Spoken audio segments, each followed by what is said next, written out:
नमस्ते। तब भैया बवाल पावर स्टार पवन भैया जितना काम है भैया लगातार बिजी बानी भैया। अभी ऐसा रूप पावर स्टार पवन भैया के लोग कबो ना देख लो के लोगों से बता दी भैया कि स्टेट शो, अवार्ड शो, गाना भैया, लोकगीत, ओकर बाद नवरात्रि के गीत भी भैया यहीं में तैयारी हो रहा बा। लोग लोग डिस्प्ले पर हमने देख सकता नहीं कि अरुण बिहारी जी के साथ पावर स्टार पवन भैया और लोगों से बता दी कि सोनू यादव, जी हाँ, गन्नायक फिल्म के ऑनर बनी वहाँ के भैया सोनू यादव सब कोई के साथ में भैया फोटो वायरल भेल शूटिंग सेट पर। भैया रउआ से बतला दी कि गाना जौन की आवे नवरात्रि के सॉन्ग बा जौन की अरुण बिहारी जी के लिखल बा।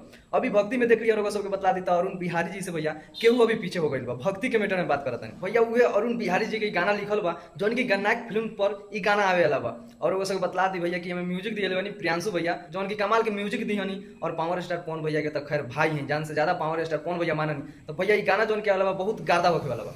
तो लगता है हम बतला रहे बनी कि पावर स्टार पवन भैया के इस साल में नवरात्रि के लमसम अभी तक ले गाना भैया 4 से 5 गाना कंप्लीट हो गए बा। जी हाँ, तो रउआ सबके इस साल में बहुत अच्छा शुरू के बाद पावर स्टार पवन भैया रउआ सबके बहुत पुराना अंदाज में रउआ सबके गाना दिहन जौन की भैया सुन के आनंद आ जाए।